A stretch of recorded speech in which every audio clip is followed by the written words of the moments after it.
promoção Vai Garoto. Achou o cartão dourado ou sorvete premiado, ganhou ingressos para ver os Jogos do Brasil na Copa das Confederações da FIFA. Curta nossa fanpage e faça parte da torcida Garoto. Convoque o seu lado garoto para essa Copa. A New Trade TV, a revista de distribuição, esteve na sede do Grupo Pão de Açúcar em São Paulo, onde conversamos com Belmiro Gomes, presidente do Açaí, rede atacadista de autosserviço, que em 2012 apresentou um faturamento de 5,8 bilhões de reais em suas 64 lojas espalhadas por 9 estados brasileiros. Belmiro nos contou sobre os planos de expansão da companhia, que até 2015 pretende atingir 15 bilhões de reais de faturamento espalhadas em 18 estados brasileiros. Confira!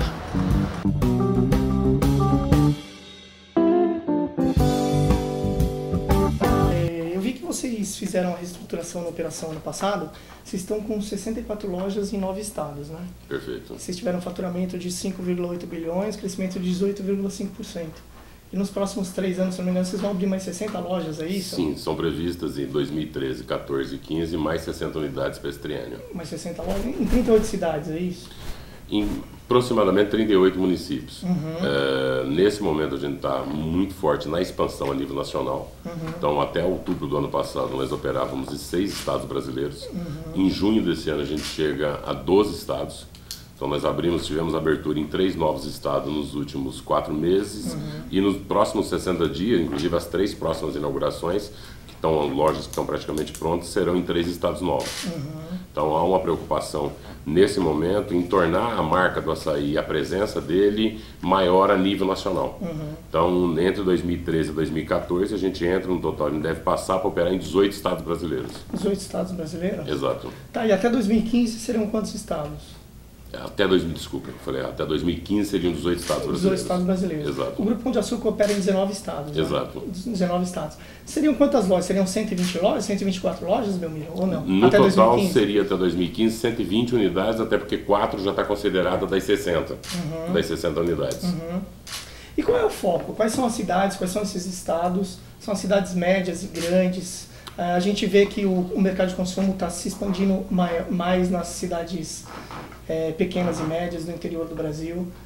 Na realidade, o foco ele será sempre preencher as capitais dos estados novos e as cidades medianas. Cidades médias ou cidades que sejam polo de atração dos municípios circunvizinhos, dos municípios à sua volta. A logística ela tem se tornado cada vez mais cara no Brasil. Seja por 2 pilares, o adensamento das grandes metrópoles, onde você tem dificuldade para a indústria de fazer a tradicional entrega porta a porta. Quanto mais medida restritiva você tem de transporte, maior dificuldade você tem. A gente brinca que você via 10 anos atrás um caminhãozinho vermelho da Coca-Cola era comum na rua. Hoje você já não vê mais. Então isso tem dificultado muito a distribuição e nesse cenário o atacado de autosserviço ele tem assumido um papel perante a indústria de distribuidor complementar. Agora sim, Belmiro, você falou que a logística cada vez é mais complicada. A gente vê aí as estradas esburacadas, a nova lei dos motoristas, que também aumenta o custo, a lei dos caminhões, que Euro 5, que também aumenta o preço dos caminhões. Mas vocês fazem parte da maior empresa de consumo do país, que é o Grupo Pão de Açúcar, que faturou 57 bi.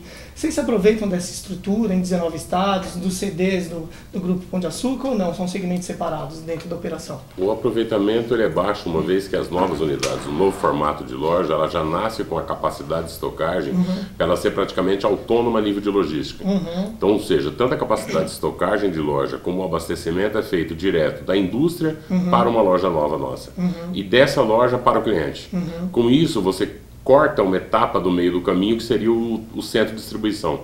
Cada vez mais o custo de passagem da indústria para entregar no centro de distribuição e em seguida entregar na loja, para em seguida o cliente buscar, ela se torna cada vez mais oneroso. Seja porque ou você tem a questão do adensamento das metrópoles, ou seja, dificuldade de restrição, ou pela questão geográfica. O Brasil é um país de dimensão continental. Agora me diz uma coisa. Você veio do atacadão, né? Sim. Quando as grandes redes varejistas, supermercadistas começaram a adquirir esse formato de cash and carry, até voltar para o modelo atacarejo, a operação era exclusivamente venda para o transformador na loja.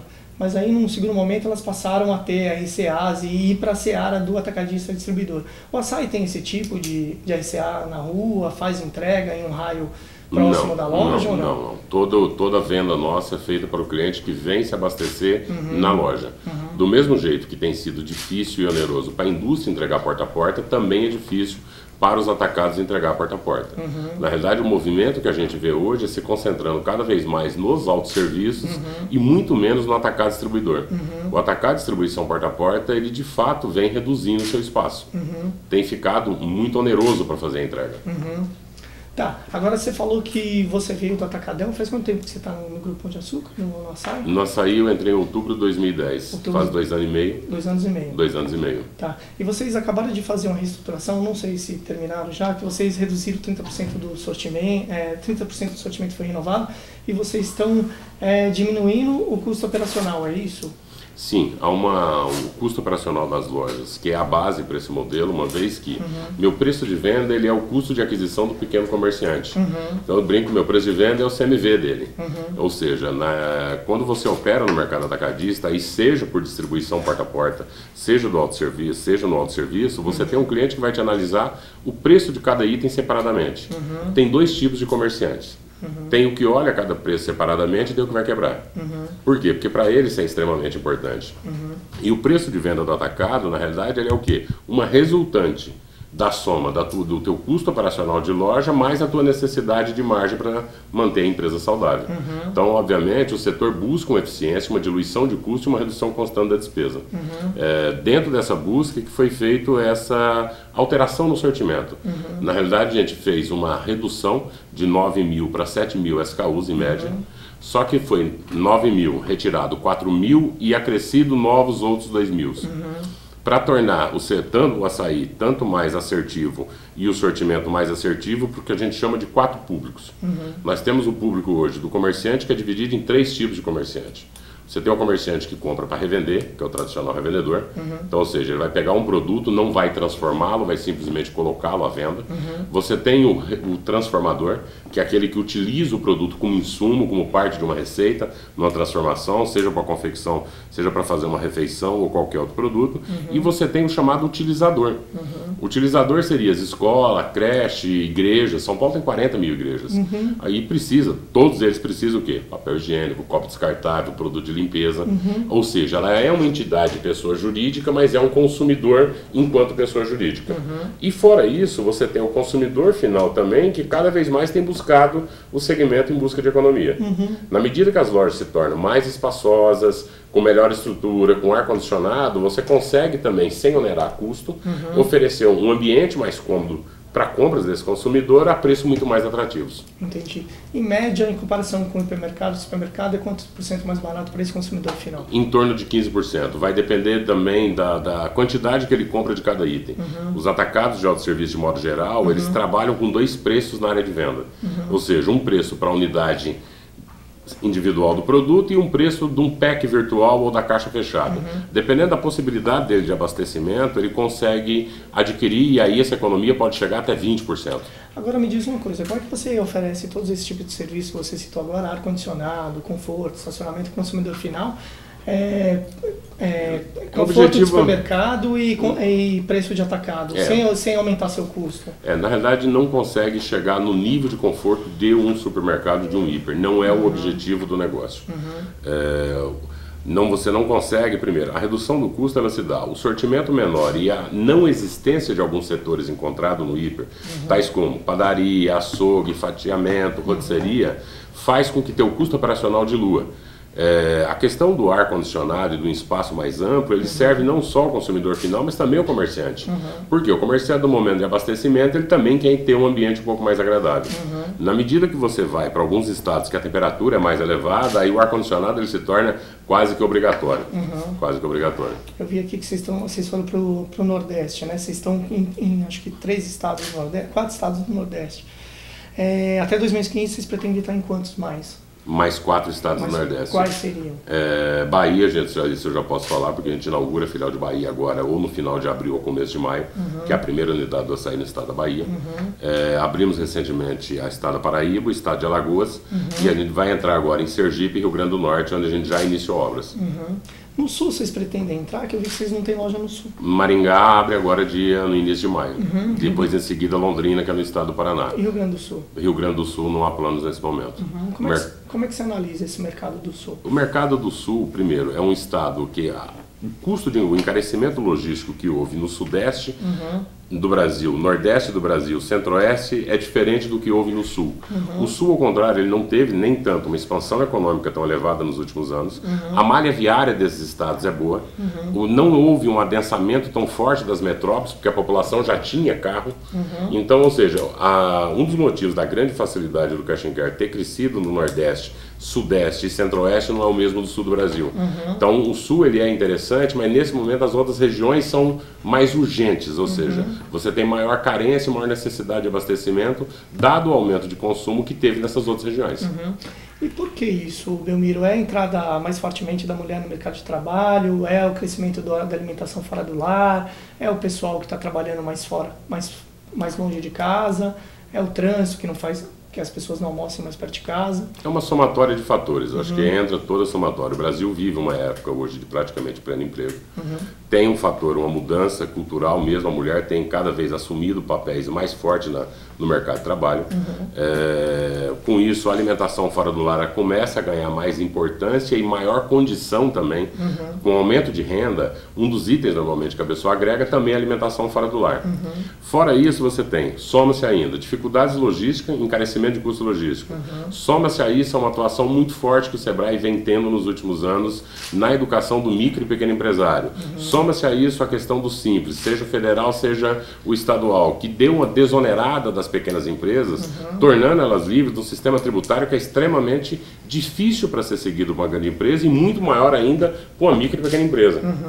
Então, esse conjunto todo tem favorecido de forma muito forte o segmento de autosserviço. Agora, você tocou num ponto importante que é a redução da informalidade, seja pelo cerco da Receita Federal, seja por uma necessidade de mercado, seja por você estar dentro de uma grande empresa que tem que vender, tem que concorrer, tem que dar nota fiscal e tem que pagar imposto. Como é que fica isso? Como é que fica a concorrência? Ou como é que fica a venda para o seu consumidor que é informal? As grandes empresas que trabalham dentro da formalidade acabam, obviamente, na medida que o sistema tributário ele se torna mais equalitário para todos, você tem um benefício, na medida que se reduz a sonegação. O sistema tributário brasileiro é um dos mais onerosos do mundo. E numa parte, em certa forma, até injusto, porque o distribuidor, ele na realidade ele é um elo entre o fabricante e aquele que irá vender ao consumidor. Em alguns países, eles são inclusive desonerados da passagem por ele. Não é o caso do Brasil, onde você tem uma cascata de impostos. Isso faz com que ainda a gente tenha, sem considerar a questão da carga tributária, que acho que aí é consenso entre o empresariado, você tem uma carga extremamente pesada, houve uma modernização muito forte dos fiscos nos últimos anos. E a adoção de mecanismos adequados para tamanho de empresa. Um dos grandes avanços foi a questão do Simples. Por quê? A questão do tributo não é só o montante do tributo, é a dificuldade de cumprir todas as obrigações da legislação. O volume de obrigação acessória, o número que você precisa ter de funcionários dedicados a cumprir todos os formulários, arquivos magnéticos, demandas, que é feito por diversos órgãos, ele torna praticamente impossível para uma micro e pequena empresa. Então, nesse sentido, a adoção do Simples foi extremamente vantajosa. Fora isso, o Sebrae tem feito um aconselhamento muito forte para esse micro e pequeno. Nós temos uma parceria, por exemplo, com o Sebrae, onde nós liberamos todo o estacionamento de uma loja açaí é liberado para a van do Sebrae chegar, se instalar e poder, naquele momento, abordar o cliente para poder trazer ele à luz da formalidade. Então, primeiro, a gente tem acompanhado o trabalho do Sebrae, eu sou um profundo admirador do trabalho que eles têm feito, não só do ponto de vista tributário, mas principalmente da gestão do caixa, da gestão do capital de giro, para pegar noções básicas ou pontos que normalmente levam à quebra das micro e mortalidade alta das micro e pequenas empresas, mas que são normalmente os pontos que todo mundo cai, que é a questão de misturar o dinheiro dele com o da empresa, é a questão de ter contas separadas, é a questão de não ter mais estoque do que o necessário, a questão de cuidar da perda. Nisso o Sebrae ele tem sido assim de forma muito assertiva, com muito mais prática e pouca teoria. Então eu mesmo sou um profundo admirador, por isso as lojas do Açaí têm essa parceria. Não é uma parceria, sendo bem sério, que visa trazer alguma vantagem em termos de venda, alguma coisa imediata, isento a estrutura da loja, a energia elétrica, sempre à disposição do Sebrae em todas as aberturas nas lojas que nós temos hoje.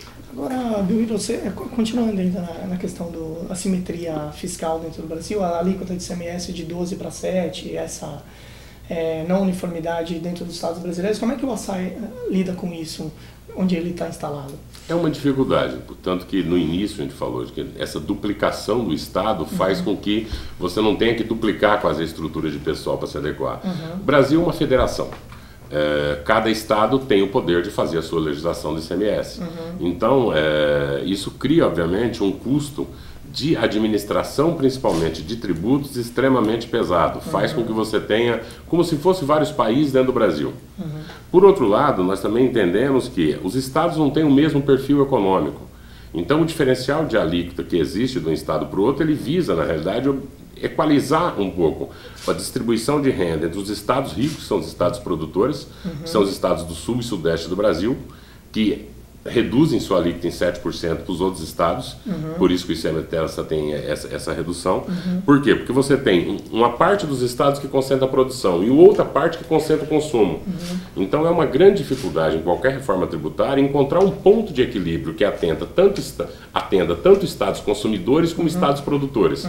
Na medida que você uniformizar as alíquotas de ICMS, isso seria extremamente bem-vindo a nível nacional. Só que provavelmente criaria uma dificuldade de equilíbrio de receita dos estados. Porque qualquer alíquota unificada, ela teria que partir da presunção que os estados produziriam e consumiriam na mesma proporção entre si. Não é o fato que acontece hoje. Você ainda tem muita concentração da produção dentro do sul e sudeste do Brasil. Mas você acha que deveria acontecer isso ou não? Você acha que é viável acontecer isso até 2020? Eu acho difícil, dado ao perfil econômico. Ele é desejável, seria bem-vindo, mas teria que existir alguma forma de compensação. Na prática, quando você tem, no caso do Brasil, essa questão de produção e consumo em lugares distintos, vem diminuindo nos últimos anos, via adoção dos benefícios fiscais concedidos por estados mais distantes. Porque sempre a tendência das indústrias produtoras era concentrar perto de onde você tem maior matéria-prima, melhor estrutura logística de porto e maior insumo de petroquímica. Por isso que a concentração dentro do Sudeste. Óbvio que se a alíquota não tivesse o diferencial da alíquota interna para a alíquota externa, o Estado produtor acabaria recebendo a maior parte da parcela do ICMS.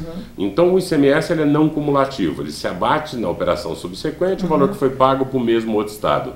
Para que haja um equilíbrio entre consumo e produção, tem que haver a redução da alíquota externa contra a alíquota interna, de modo que o Estado que esteja recebendo a mercadoria possa ficar com um pedaço da arrecadação. Senão, praticamente, eles seriam Estados consumidores, não geraria arrecadação e cada vez mais essa balança econômica penderia para o sul e sudeste. Entendi. Por mais que seja desejável, há um fator a ser considerado. Entendi. Não foi à toa que foi criada a diferencial de alíquota. E a redução da carga tributária, Belmiro, você acha viável? Ela é necessária. Está em 35%? Ela é necessária. Ela é necessária para o futuro do Brasil.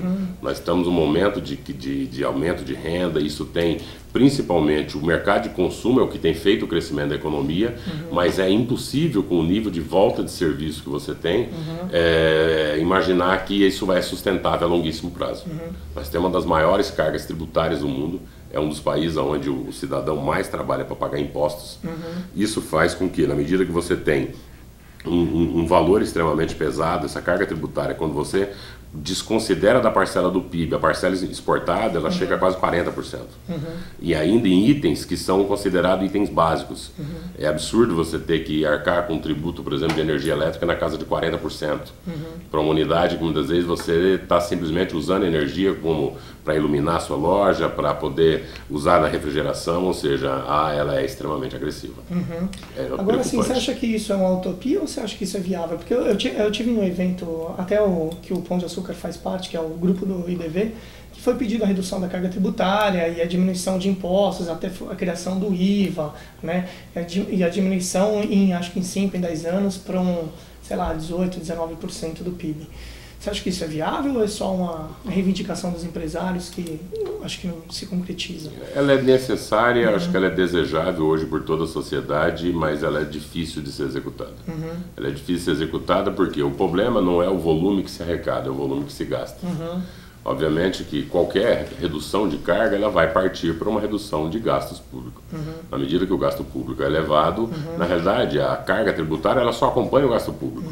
Não dá para se imaginar uma coisa sem outra. Então você vê muitas ações, muito discurso na redução da carga sem atacar a fonte do problema, que é o montante de despesa.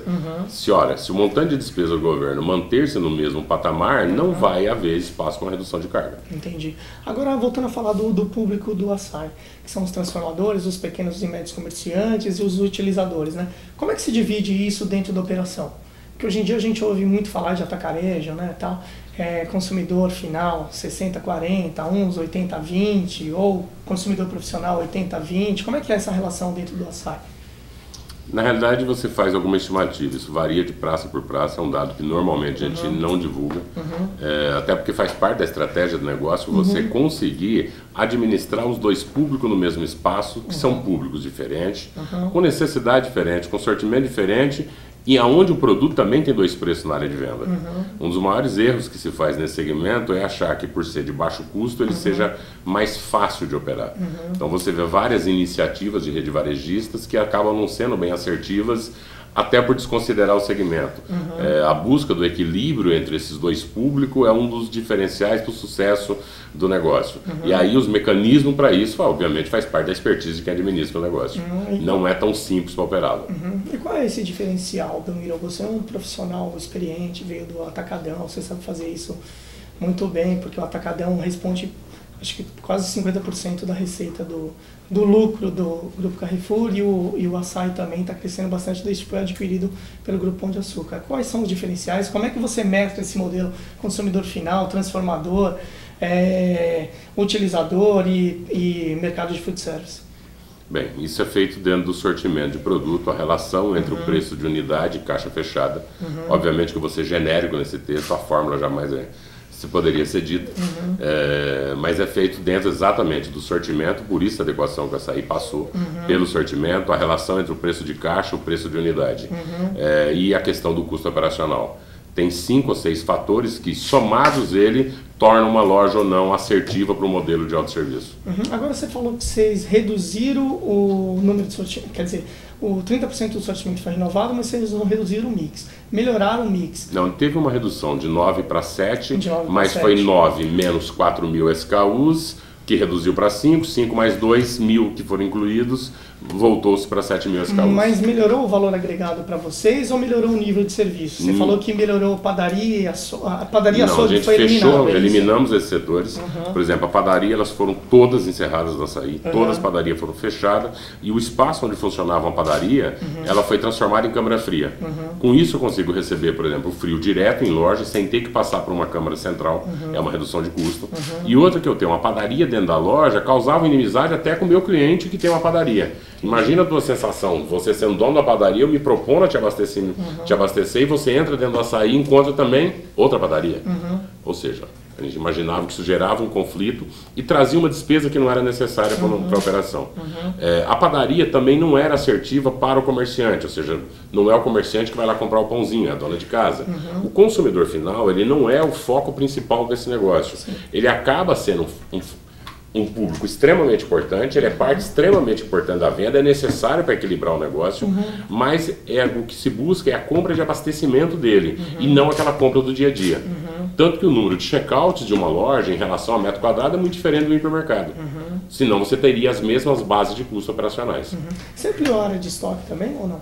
Nas que foram possíveis, sim.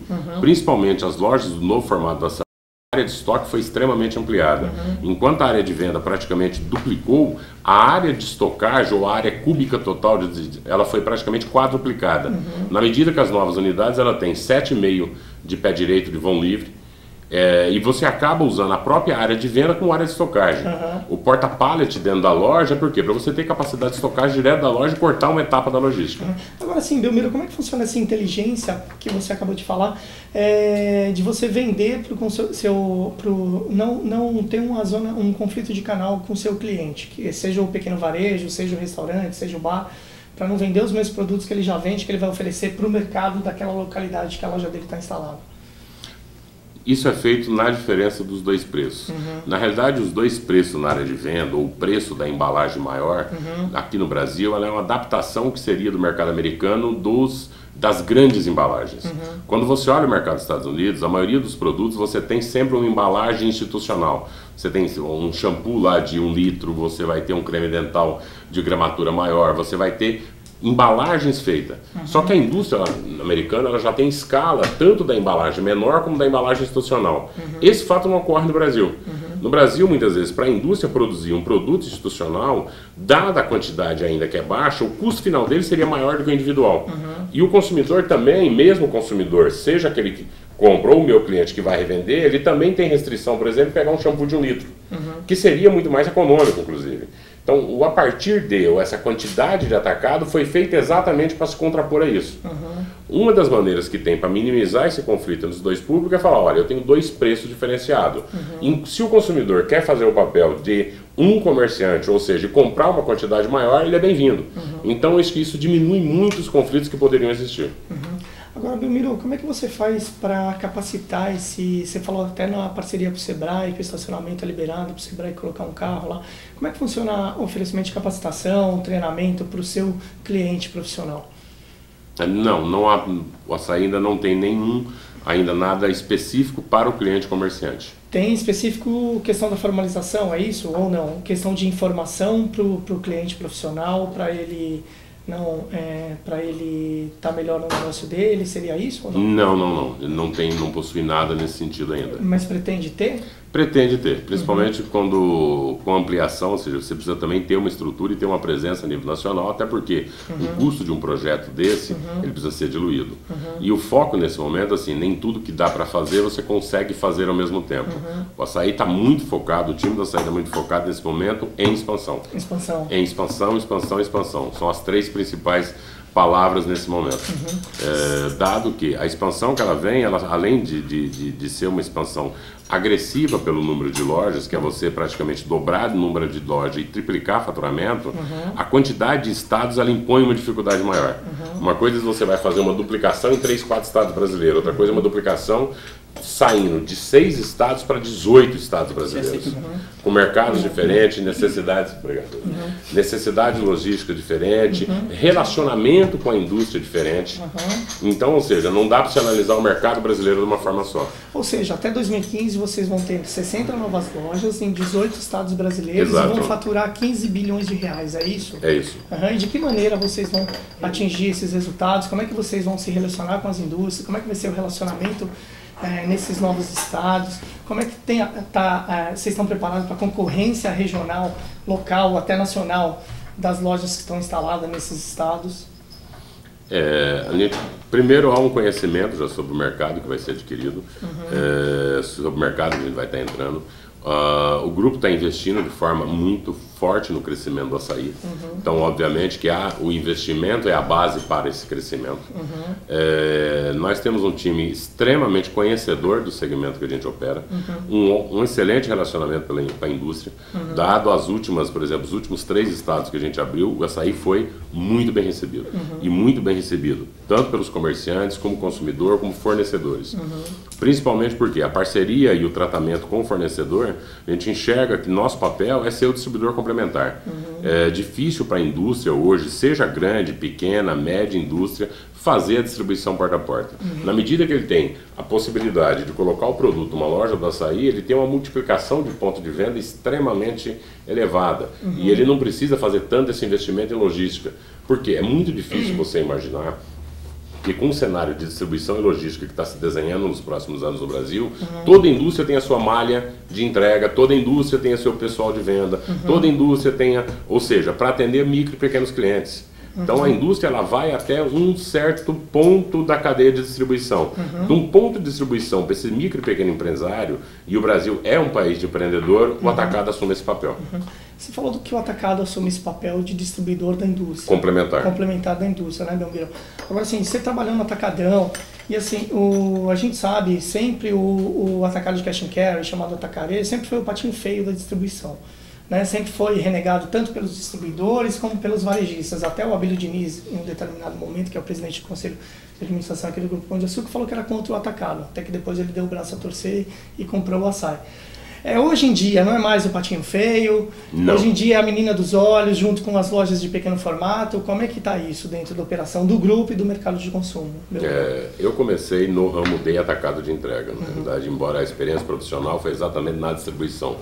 Controlava uma equipe de 180 vendedores e a distribuição em 3 estados brasileiros. Em qual empresa? No Atacadão.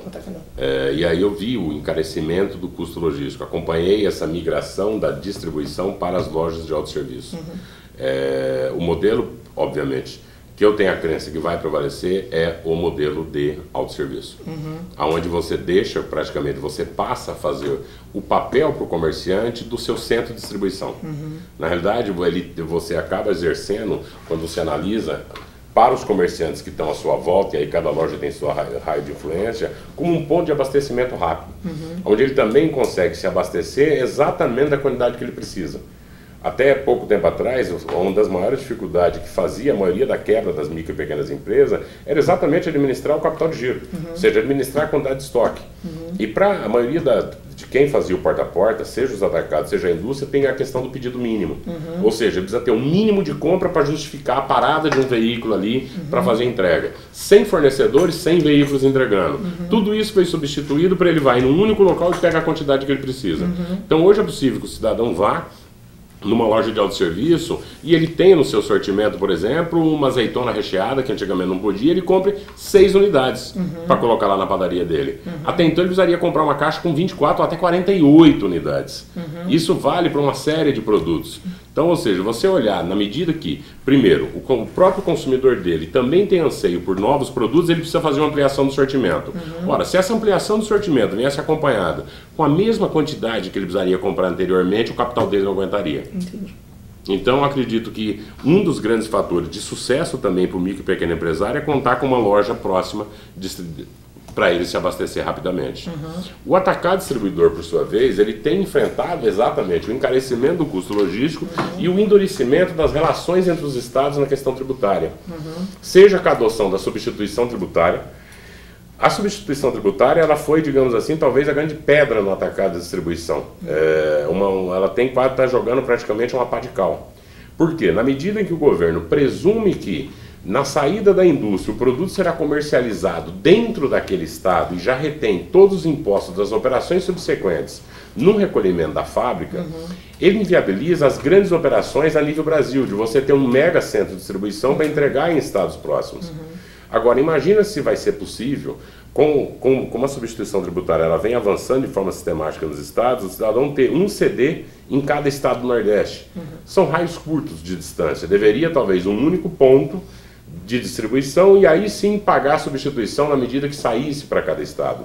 Mas isso não é feito hoje. Então os estados, na realidade, embora eles tenham um mecanismo para recuperar a substituição sobre o produto que não for comercializado naquele estado, na prática isso é muito difícil de acontecer.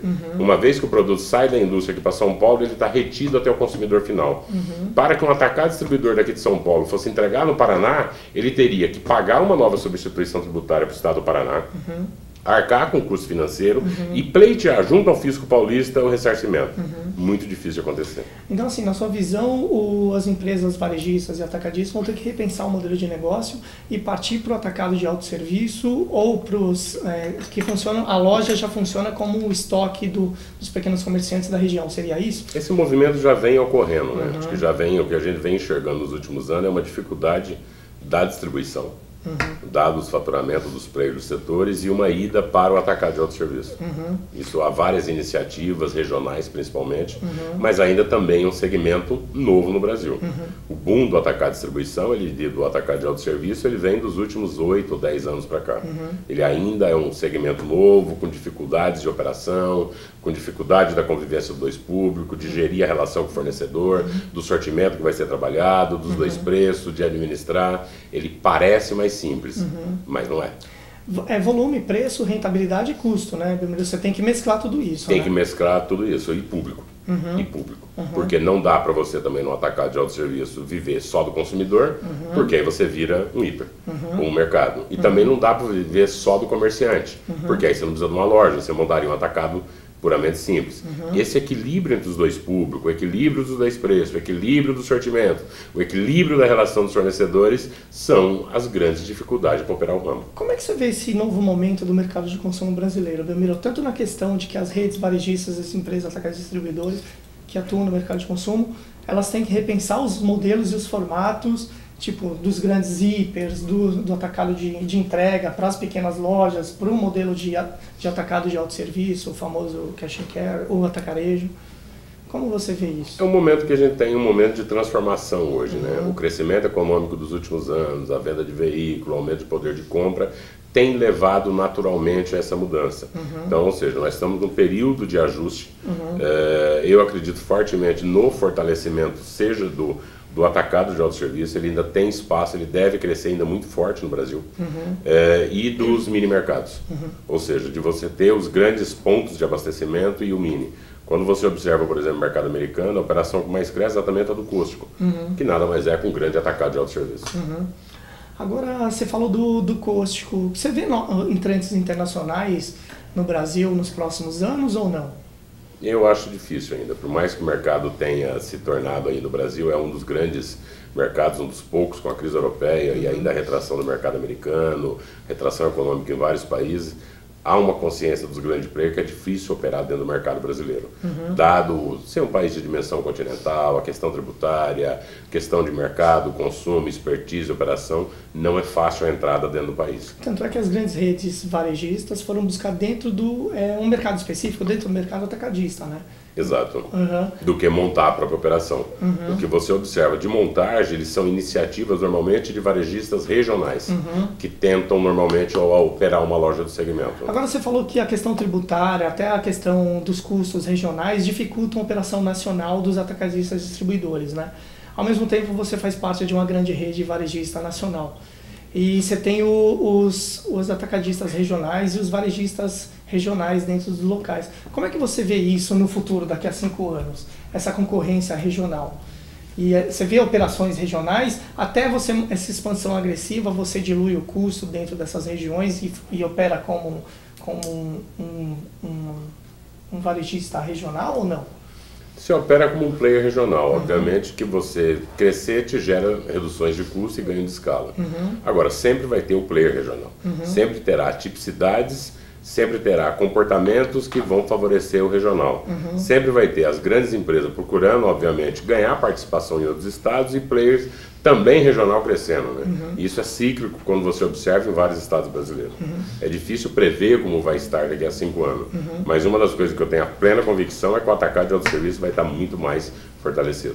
Agora você falou que daqui a 3 anos vocês vão faturar 15 bi e vão ter 124 lojas, 120 lojas. Essa expansão de vocês vai ser orgânica ou vai ter aquisição? Ela esses números totalmente baseados em expansão orgânica. Até, tem muitos players regionais, mas tem mais players regionais aqui dentro do sudeste do estado de São Paulo, né? Do estado de São Paulo, assim, não há muito produto, assim, a gente já teve interesse no passado, mas hoje não há, não tem nos planos uma aquisição nesse momento. Você tem redes regionais mais isoladas em Pernambuco, né? Carne e com modelo de loja, né? Com modelos de loja muito distintos entre si. Uma das questões que a gente busca nesse novo formato e nessa expansão, se você observar as fotos das 4, 5 últimas lojas, das próximas que vem, você não consegue nem saber qual é uma e qual é a outra. É a padronização do formato da caixa para ser operado. Seja a padronização do equipamento, seja a padronização do formato, seja a padronização do layout.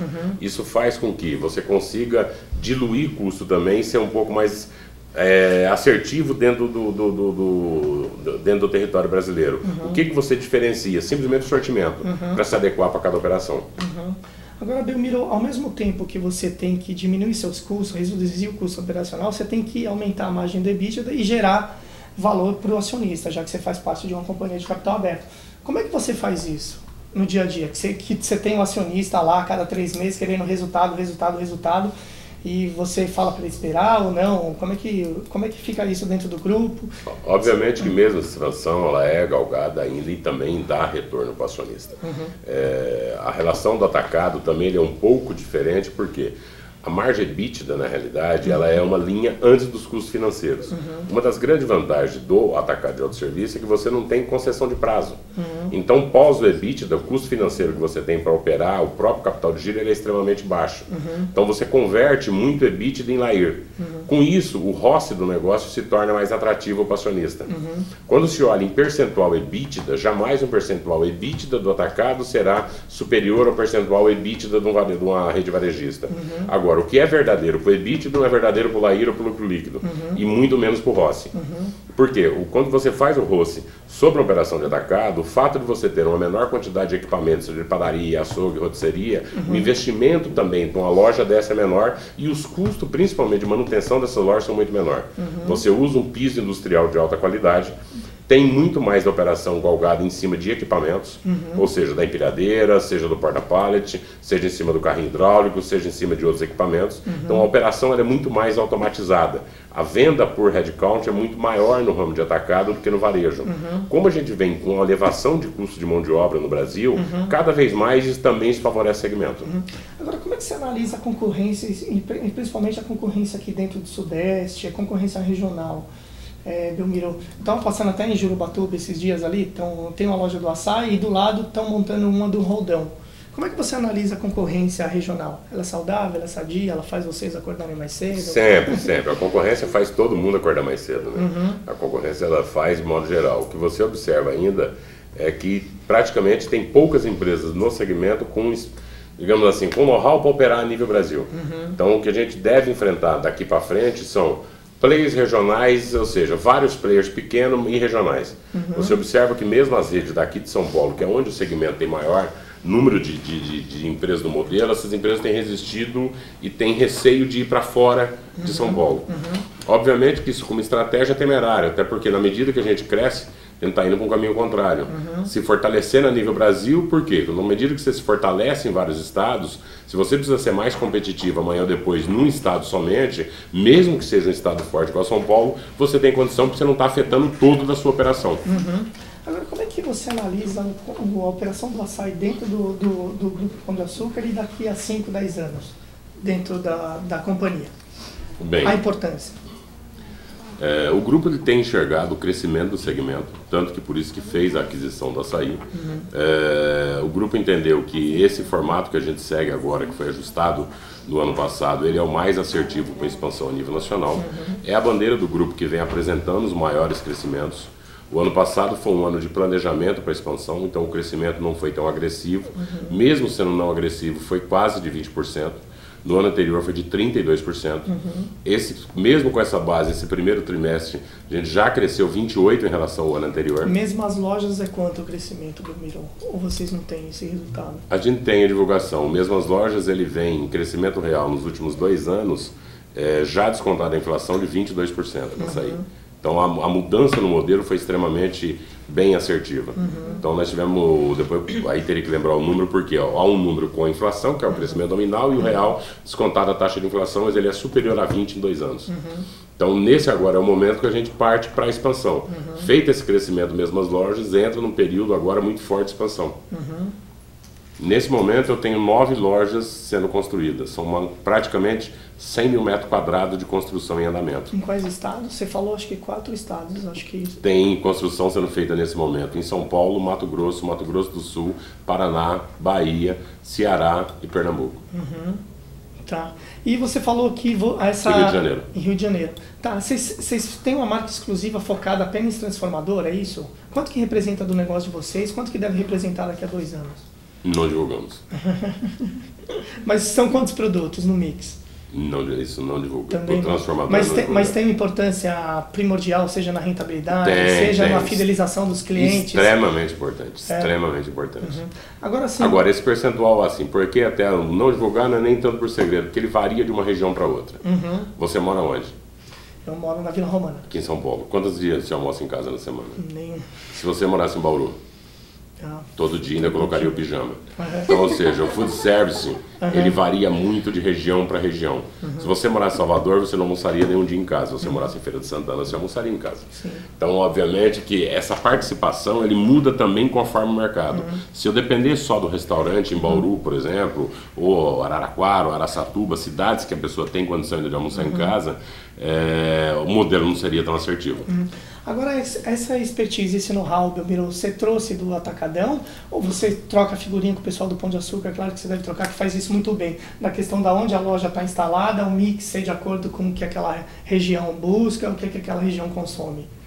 Há um know-how que a gente adquiriu pelo tempo, obviamente, trabalhando em outra empresa, isso é indiscutível, se falar que não é mentira. Mas houve também um aprendizado muito grande da minha parte com a operação do açaí.